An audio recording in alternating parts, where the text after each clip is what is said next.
วันที่ 7 พฤษภาคม 2025ได้จัดกองประชุมเผยแพร่แผนแม่บทพัฒนาและคุ้มครองการท่องเที่ยวระดับชาติของเมืองบางเวียงแขวงเวียงจันทน์และเขตอ้อมหอบสำหรับปี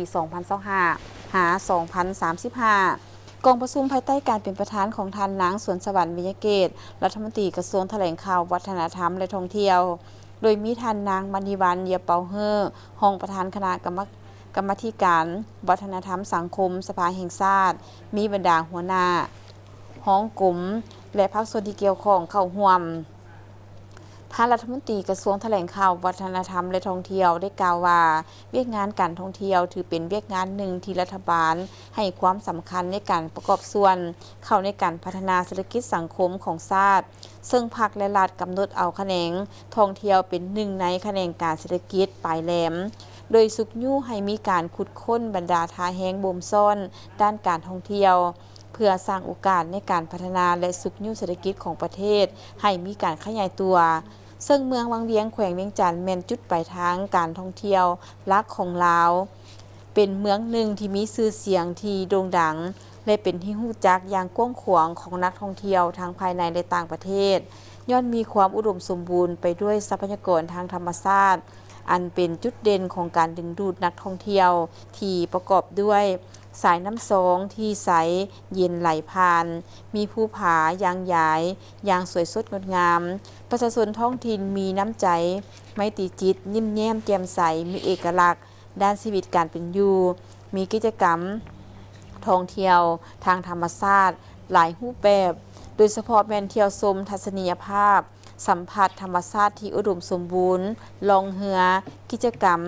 การท่องเที่ยวผจญภัยและกิจกรรมอื่นๆฉะนั้นโดยเห็นได้ความสำคัญของปัญหาที่ได้กล่าวมานั้นและเพื่อเป็นบทอิงให้แก่การพัฒนาและคุ้มครองการท่องเที่ยวของเมืองบางเวียงในระยะที่ผ่านมากระทรวงแถลงข่าววัฒนธรรมและท่องเที่ยวก็ได้ช่วยสร้างแผนแม่บทคุ้มครองตัวเมืองท่องเที่ยววังเวียงฉบับปี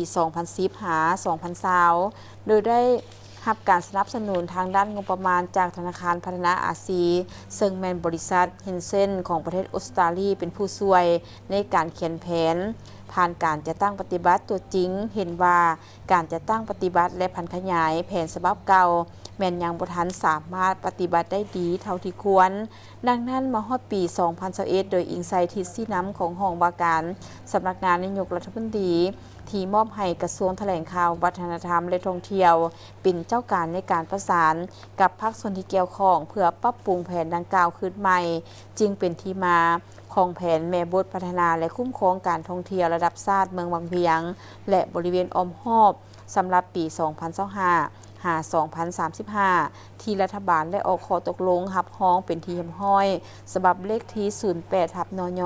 ลงวันที่ 10 มกราคม 2025ซึ่งเป็นการปรับปรุงแผนแม่บทในครั้งนี้ถือว่าเป็นบัตรก้าวที่สำคัญในการวางแผนผังเมืองและการคุ้มครองการท่องเที่ยวอยู่เมืองวังเวียงในสภาพการใหม่ให้มีความเป็นระเบียบเรียบร้อยแผนดังกล่าวจะเป็นตัวกำหนดทิศทางที่จำเป็นในการวางแผนและการพัฒนาการท่องเที่ยวรับประกันการปกปักรักษาทิวทัศน์ธรรมชาติและวัฒนธรรมในขอบเขตของตัวเมืองวังเวียงและบริเวณอ้อมหอบให้มีความยืนยงและมีความเป็นระเบียบเรียบร้อยตามแผนแม่บทฉบับปี 2025-2035 เพื่อให้เชื่อมโยงกันระหว่างการวางแผนผังเมืองและการวางแผนพัฒนาการท่องเที่ยวให้มีความกลมเกี่ยวกันซึ่งกวมเอาขอบเขตพื้นที่บริเวณตัวเมืองวังเวียง